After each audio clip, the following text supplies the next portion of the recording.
Após explicar o sentido da palavra quantum na primeira parte do meu áudio, eu venho nessa segunda parte explicar o porquê evangelho quântico. Em segundo lugar, partindo-se do princípio de que a palavra evangelho significa novidade, para explicar, eu usarei o termo novidade quântica algumas vezes, em vez de usar evangelho quântico. Então, novidade quântica é a mesma coisa que evangelho quântico. Dentro da realidade primordial do evangelho, eu tenho que entender que o evangelho não é quântico. Porém, ele contém a realidade quântica e contém os fenômenos quânticos. E a realidade quântica é apenas mais um item da criação, é mais uma ferramenta que foi manifestada para o ser humano para administrar o planeta Terra. Deus fez isso em prol da sua criação. O Evangelho descreve em vários momentos a existência desses fenômenos aqui na nossa terceira dimensão. Só para você ter uma ideia, na sua carta aos Romanos, Paulo, no capítulo 1, verso 19, ele descreve nas suas entrelinhas a seguinte expressão, ou a seguinte afirmação: porque tudo aquilo que de Deus se pode conhecer é manifestado entre todos os homens. Porque o próprio Criador, o próprio Deus manifestou. Pois os atributos invisíveis de Deus, assim como o seu infinito poder, como também a sua própria divindade, claramente se reconhecem desde o princípio do mundo, sendo percebido por meio das coisas que foram criadas e manifestadas. Vejam só, preste bem atenção. Olha o que Paulo está falando. Tudo o que de Deus se pode conhecer, e Deus é invisível, lembre-se disso, é manifestado ao ser humano, porque o próprio Deus manifestou. Ele fala que os atributos invisíveis de Deus, e diga-se de passagem que atributos aqui é tudo aquilo que é do próprio Deus, o seu infinito poder, a sua divindade, tudo isso é percebido, tudo isso é conhecido, tudo isso é descoberto por meio das coisas que o próprio Deus criou. E ele está falando para esta dimensão, para a dimensão física, para a terceira dimensão, para a dimensão onde eu e você vivemos, com este corpo físico. Ou seja, Deus se revela através do conhecimento, através da ciência, através das árvores, dos animais, através do ar, da água, das estrelas, das energias quânticas, dos fenômenos quânticos, das dimensões quânticas e principalmente através do coração humano. E Jesus, no Evangelho de João, ainda afirma que o reino de Deus está dentro daqueles que o reconhecem como Senhor das suas vidas. Em outras palavras, o reino de Deus, ou o reino dos céus, tem no seu contexto de realidade toda a imagem do conhecimento, todas as essências do poder.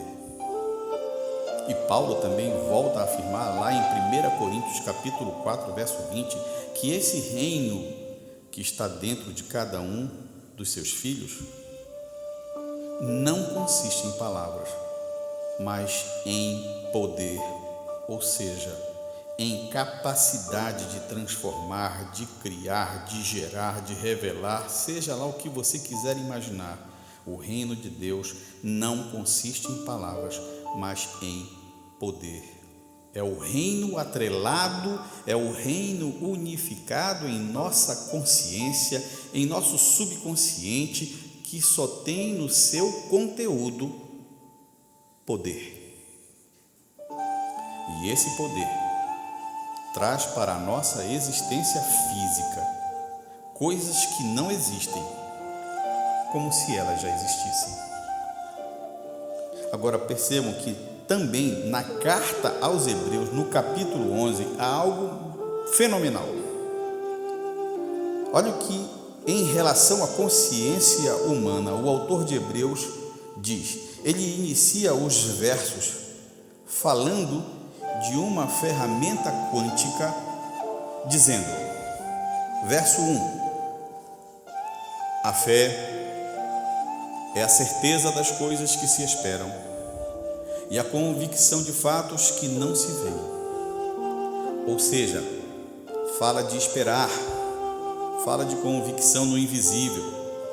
Ou seja, fala em esperar de forma consciente algo que ainda não está na dimensão do mundo visível.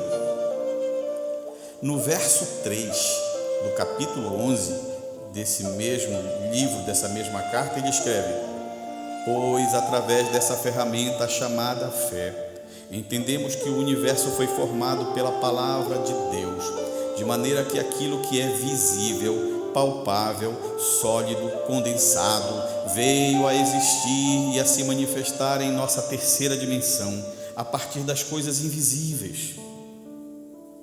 Agora, também tem uma outra versão que diz, é pela fé que compreendemos que os mundos, que as dimensões, que os universos paralelos foram organizados por uma palavra de Deus.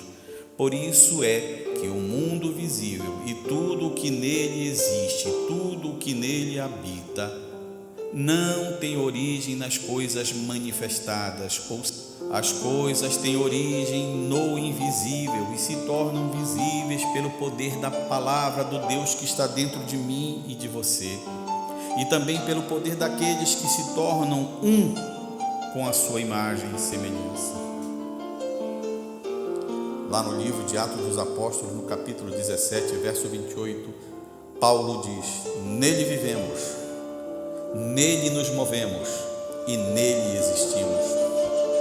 É por isso que nós somos obrigados a concluir que todas as coisas, todas as vidas, todas as consciências, todas as vibrações subsistem dentro da consciência maior, que é tudo em todas as coisas. E quando eu falo todas as coisas, eu me refiro também ao conhecimento metafísico, à física quântica, à epigenética, ao bóson de Higgs, à inteligência artificial, à geometria dos fractais, enfim, tudo aquilo que pode ser decifrado, percebido, compreendido pelo ser humano. Eu chamo Evangelho Quântico, sabe por quê? Porque neste momento eu vivo numa geração que tem feito da física quântica a sua grande maravilha deste século, quando na realidade ela é menor do que a alma humana, pois o homem pode manipular esse incrível poder, essa incrível ferramenta. A física quântica tem como as grandes descobertas, ou como todas as grandes descobertas,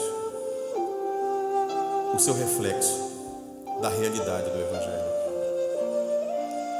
pois ela contém atributos do Criador para a sua criação.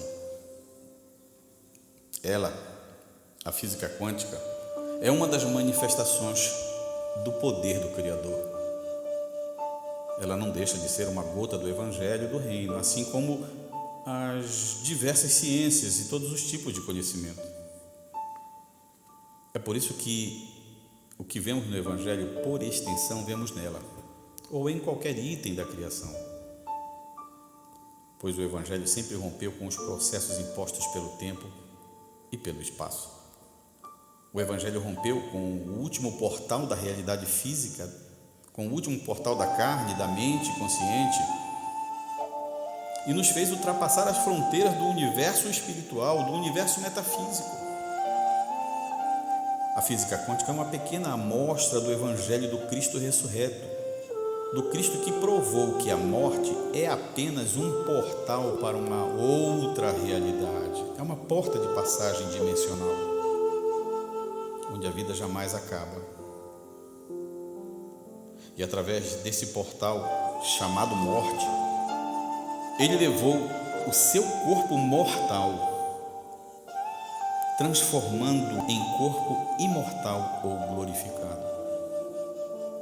Na realidade, o poder verdadeiro não está na dimensão quântica, nem no colapso da função de onda, nem no emaranhamento quântico, nem em qualquer outra designação.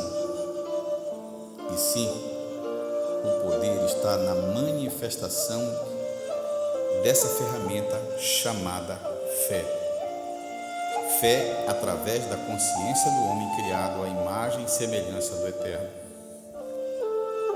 E a Bíblia diz que sem fé é impossível você agradar o Deus que está dentro de você. É impossível agradar a Deus.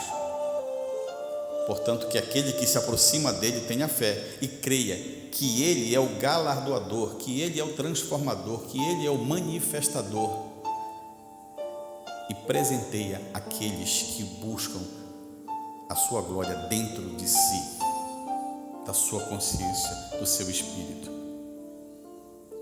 Sem fé é impossível agradar a esse Deus, a esse grande eu sou. E a fé é o firme fundamento das coisas que se esperam. É ela que traz à existência coisas que não existem, como se elas já existissem. E quem vive por essa fé não vive pelo que vê, vive